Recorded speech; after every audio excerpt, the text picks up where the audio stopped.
Hello and welcome to the KE Report. I'm your host, Shad Markwitz, and we're getting an update today from Mako Mining, traded on the TSXV under the ticker MKO, and on the OTCQX under the ticker MAKOF.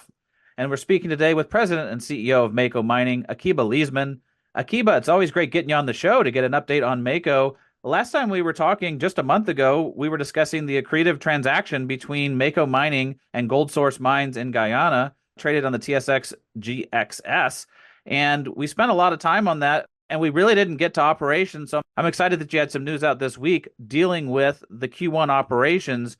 We've made a point in prior episodes about how the mine was really up and jamming right along on all cylinders, and that after the little dip in the middle of the year where you had the snafu with the smelter, Q3's production kind of spilled into Q4. And I don't think a lot of people realize just how big the margins are in this mine, even in Q4. But now you followed it up with Q1 of this year with a solid operations report. Give us some of the key metrics and takeaways for investors to consider about how the mining is going in Nicaragua.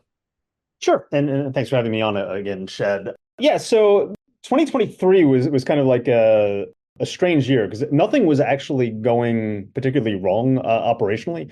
We had about a 4.5 month permit delay. It was kind of like a tactical decision that I made at the end of 2022 to bifurcate some of our permitting that we had as we transitioned from San Albino to doing San Albino and Las Conchitas mining in aggregate.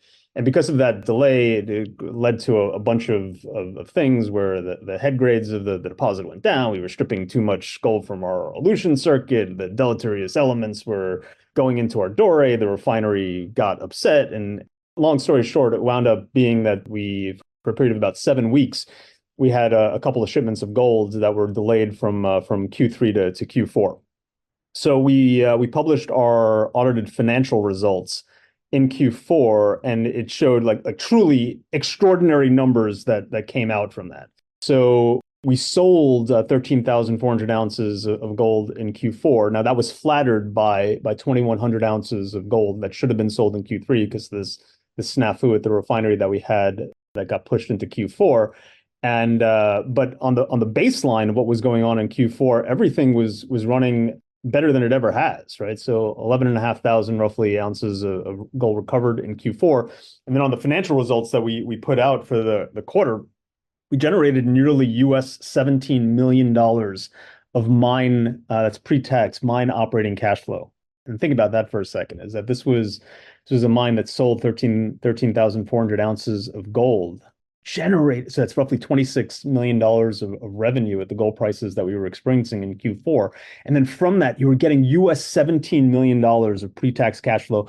And then think about this, a mining company that reported net income, oh my God, net income of US $9.5 million. That equated to US 14.5 cents a share for the quarter. Now, we reported roughly US $810 an ounce all-in sustaining costs. And as you were mentioning, there was that 2,100 ounces that flattered some of the financial results from Q4, namely mine operating cash flow, certainly. So from revenue, certainly, but not so much all-in sustaining costs. So that actually didn't have any real impact. So the $812 an ounce that we reported for Q4 was real. So now transition to Q1, where we put out our operating results, our financial results for Q1. We're targeting May 15th, May 16th. Something like that. So in the next, 2.5 weeks, we'll put out the financial results alongside that. But we basically said, look, the mine is still humming along. We recovered almost exactly 10,000 ounces of gold for the quarter. We only sold 9,300 ounces of gold for the quarter. Now, that was not a refinery snafu. That was an Easter bunny snafu, is that Easter fell on a Sunday, so we lost the production from I shouldn't say lost, we deferred to Q2 the production from that Sunday, the Saturday, the Good Friday, and then because in Nicaragua, things can slow down from a transportation perspective in Holy Week. So we actually sent a shipment out on that Wednesday prior. So there's probably a good 6 days of production that got deferred into Q2. But leaving that aside, if you actually look at the numbers, and I gave some snippets for the cash flow is being generated from the mine, is that, look, at the end of the day, our cash balance went up US $3 million, and that's doing a pretty aggressive exploration program, inclusive of acquiring surface rights, so we can actually do some expansion preparations for Las Conchitas. And in addition to US $3 million of cash increasing, why not repurchasing through an NCIB 1 million shares this calendar year at prices of roughly on average Canadian $2.80 a share, substantially below where we're trading at right now. So when we were talking about the Goldsource transaction, and one of the key aspects of this, so that I do think people need to internalize a little bit, is that I've been pretty vocal that Mako lacked certain heuristics for us to be, let's call it, for lack of a better word, attractive to the gold mining specialist community, and almost by extension for other mining companies when we're actually tracking M&A. And the reason why I say that is because we have a relatively complicated ore body, which means when you develop a resource, you really have one of two choices to make. You can either have painstaking levels of detail in how you drill out your deposit and how you map and model and constrain your resource. And by doing that, you make your resource relatively small. And that's the approach that we took. Alternatively, you can just make shit up, right? So, and I do think that, especially for narrow vein, high grade deposits, this industry certainly rather chooses the latter than the former. For us, the main difference between, let's say, us and a normal junior is that we actually were planning on mining this. So getting the accurate technical data there, it was not just for us to beat our chests and say, oh, look at how good our data is. But it was really there because we're going to be mining it. So if we actually had some discrepancies between what we were putting out from a technical perspective versus what reality was, it would have been game over for Mako. So we were basically forced to do the former approach on how to develop resources. The punchline to this, though, is that when you have a relatively small resource, it's very difficult to attract, let's say, the specialist universe from investors, but also to engage other mining companies for M&A discussions. Like, well, I have a resource of X and you have a resource of Y. How did these two companies fit together on the basis of those heuristics? And what I told people about Goldsource is that one of the key aspects of them was in addition to having an asset that fit hand in glove with what we have over at San Albino, but also there's a management team that we have deep-seated relationships with. And the relationships were not there to basically say, all right, Eric, all right, Steve, let's get together so we can have beers together in Nicaragua or Georgetown. It was really there saying, look, guys, if you spend the time to look at what we have, you're going to come to the same conclusion that we came to, which is that San Albino is a special mine that is getting missed by the marketplace. And their response is, all right, let's take a look. So the first phone call that we had to them to discuss the deal, and all of this is going to be laid out in the circular that Goldsource is going to put together, was really in March of 2022. They spent actually over 2 years taking a look at us, which is really the amount of time that was required for them to get comfortable with what we had over at site. And then when you think about the timing of how the deal was announced, said here we announced the deal. A couple of weeks later, we then announced our audited 2023 results, inclusive of our blowout Q4 quarter. And then a few weeks after that, we had our Q1 production updates with enough snippets on financials that most educated people can really gauge what our income level was for Q1 as well. So this became important, is that when Mako announced this deal, there was a lot of shareholders over at Goldsource that said, I don't understand what's going on. Like, I don't like these Mako guys. They have a small resource. I heard this newsletter writer said bad things about them in 2020 or whatever the case may be, whatever the rumorville was. And they immediately sold their stock to the deal. And from my perspective, that's great. If somebody was unhappy, like, sell your stock and put it into the hands of people that actually want it. So even though there's a lot of volume that came out of Goldsource and most of the large shareholders have sold, it went into really, really strong and deep hands that were listening to shows such as yourselves, listening to me over the course of the last 3-4 years, banging the table saying, people are missing the forest through the trees over here. And I think the market is now finally coming to realize that. I think most people, inclusive of my critics, recognize the industrial logic over here, but people are starting to recognize the value proposition of bringing these two two companies together to create really a platform for explosive growth going forward as we enter into this new bull market in gold and gold equities. Well, Akiba, let's dig a little bit deeper into some of the synergies between the two projects. You know, when you think about San Albino, as you've mentioned many times, it's not an easy deposit to either build resources at or show how you're going to mine it, but you've done it successfully as a team now for years. And like you're saying in these operation reports, the proof's now in the pudding. Look at the margins. Look at the generation of net income for the company. It's a rarity in the gold production space. It's a rarity in gold mining stocks just to see companies turning a profit, but it's a complex deposit to my point. And when you look at Eagle Mountain, it's unique as well in Guyana. And so maybe just speak to when the two teams did have these discussions, when you were looking at the synergies between the two teams, what your operations team can bring to the table in Guyana and how you think you can attack their Eagle Mountain project. Sure. So, I mean, it's not just our COO, Jesse Munoz, who really has a long-seated relationship with Eric here, the soon-to-be chairman of Mako. But Jesse also used to own and operate his full-service engineering, procurement, and construction management firm. So he has like in terms of his key guys, there's probably about 17 people that work there in senior management that was part of this cohesive unit, that everything from obviously the COO, but our general manager comes from Jesse's group, like senior mining engineers come from his group, senior mining geologists come from his group, administration work just to keep everything together. So at the end of the day, the management team over at Goldsource, and I think this is maybe something that shareholders sort of know about, but don't really like internalize all that much. Like Eric is fantastic. He really is one of my favorite executives in the industry, and what he's done over at the Silver Crests. So the second time around as well, for both of them were huge successes.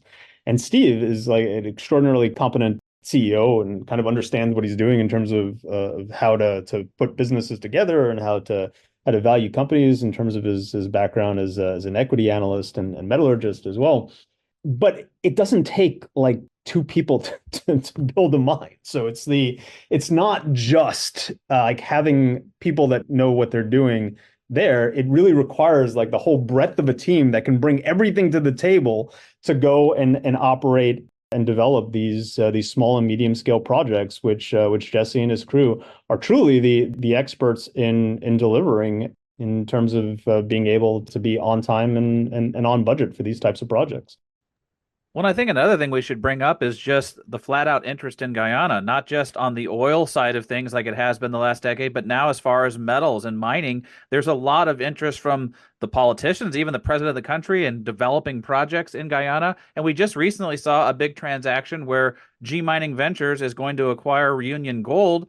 And so that's got to be another boon for the whole country. So now this is two acquisitions, including the Mako acquisition of Goldsource. What does that say about the jurisdiction of Guyana?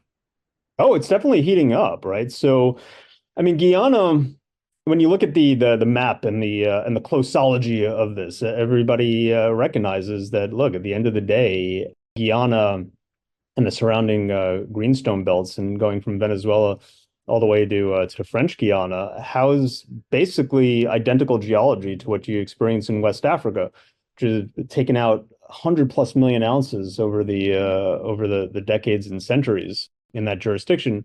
Guyana was not nearly as big of a focus just because it's the cover there. It's basically under jungle. So it's very difficult to actually go and do some systematic exploration like you would see in jurisdictions like West Africa. The other knock on Guyana was that, all right, there's a lot of geological prospectivity associated with the country, but the infrastructure was poor. You go down to Georgetown, even though the airport is, I don't know, 30 miles away or so. I think it took me about an hour and a half to drive back in a taxi. So the roads aren't great, the infrastructures aren't great, but everything is changing. I mean, think about what I mean, it's basically a miracle that happened over this country. Is here's a country with 760,000 people from a population, and they literally found an asset that's worth $1 trillion offshore in terms of the Starbrook field.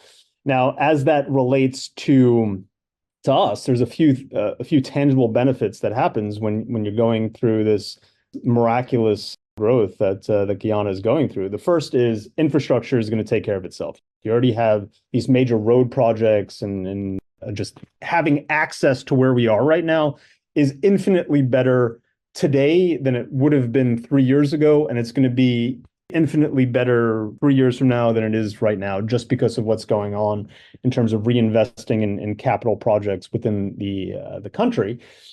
Then there's like the more subtle aspect of it, which I think is as important, if not more important, is that here you have the resource country that found the resource, and they're trying to avoid the resource curse associated with it.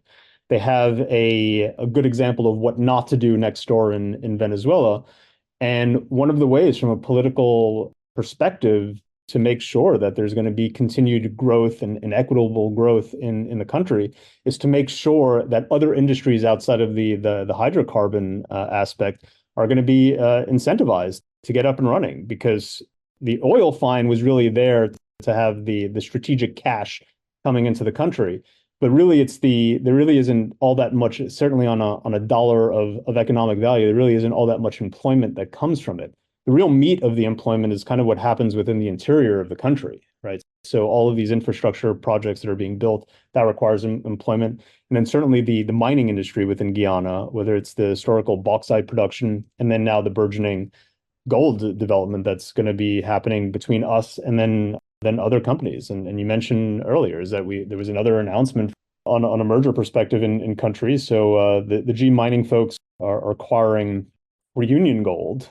And by the way, I think that's fantastic. Like I like to try to make analogs in terms of where we are, but and usually some of those analogs can be a little bit dubious.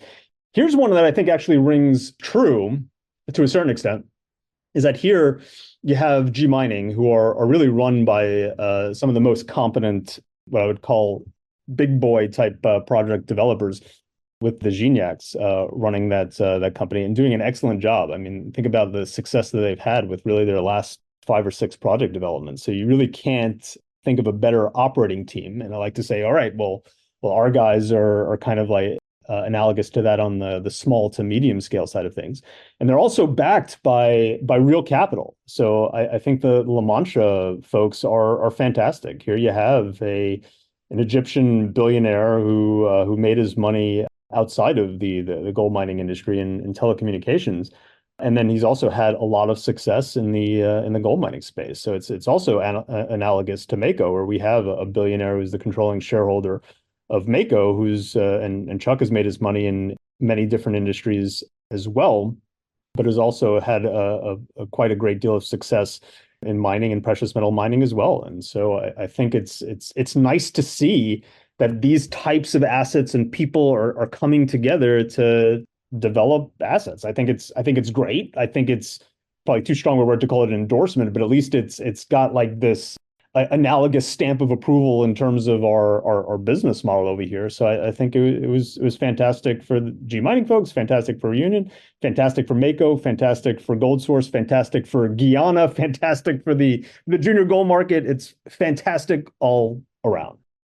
Yeah, Akiba, it is fantastic all around. It's great for the sector. It's great for the country and great for the companies operating there. And really, right now, Mako is set up with so many catalysts, it's hard to cover them all in one call. We've talked about the operational success. We've talked about, this transaction, the share buybacks, but we always seem to shortchange the exploration. And I want to give you just a moment to also talk about the exploration catalyst still coming up in Nicaragua and eventually in Guyana. Yeah, sure. So the company was running all out on exploration in Q3 of 2022. So we were drilling with 7 core rigs, and our peak spend for that quarter was running just under $4 million for the quarter. So figure about like a $15.5 million run rate. And then that was basically a sufficient level of exploration that we would have been able to get onto a path where we would expand production from, we have a notional 500 ton per day facility, but we're operating at 600 tons a day right now, so 20% above capacity. But the ability to get this up to 1,000 tons a day was really constrained by how much drilling and exploration we were going to do. After the sanctions news came out in early Q4 of 2022, we decided to down throttle our exploration just to make sure that we were certainly drilling within our capacity to fund it. And then certainly going through that 4.5 month permit delay that I spoke about in 2023, it was also kind of essential to make sure that we kind of retrenched a little bit and got us through the trough. And then when things turned on, we would then turn back on the exploration when we had the capital to do that. So starting really almost immediately after we started to mine Las Conchitas, so this is in the August timeframe of last year, we decided to ramp back up our exploration spend, but to do it smarter. So really, our approach right now is instead of drilling with 7 core rigs, we were going to be ramping up and drilling with 4 RC rigs and 3 additional core rigs. So right now we have 4 RC rigs on site, and we also have right now 1 core rig, which is there for underground geotechnical perspective at the moment. And that was a pretty substantial ramp up from where we were, let's say, at the beginning of Q3 or late Q3 of last year. So put this in context, we're going to get a very similar amount of data from this program of the RC and core mixture than we were back in 2022. But instead of spending kind of like $15.5 million a year, the real budget right now is maybe just over 10. So there's going to be a pretty substantial level of savings, even though there's going to be a similar level of data that we were getting before, because we're more familiar with the asset. We kind of know how to deal with some of the constraints that RC data is going to be providing the company. So for investors that are champing at the bit for exploration results, because they really like reading these news releases, we needed to focus on the mine, right? So we put out an updated resource, which included Las Conchitas in November of last year. So really all of the drilling, not all of it, but probably about 90% of the drilling since August last year to maybe the end of March was focused on infill work to make sure that we had our intermediate term mine plan, especially for the open pit, kind of tucked together to make sure that we actually have the ability to sustain our operations for the foreseeable future. And then starting really at the beginning of April, we started to step out. So for those expecting news releases on our exploration results, I apologize for that, but we'll put out important data as opposed to kind of like fluffy infill work. So that's still going to take some time before we get like a critical mass of drill results. But investors should expect that to happen, what is it, the end of April right now? So probably in the early part of June, we'll put out our first exploration results for the new large-scale exploration program, that $10.5 million budget that I was speaking about just now.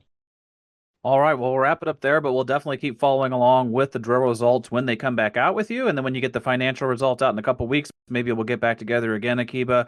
There's so much on the go with Mako Mining that if people want to follow along with the news flow, definitely click on the link below this interview. It takes you over to the company website to the news section.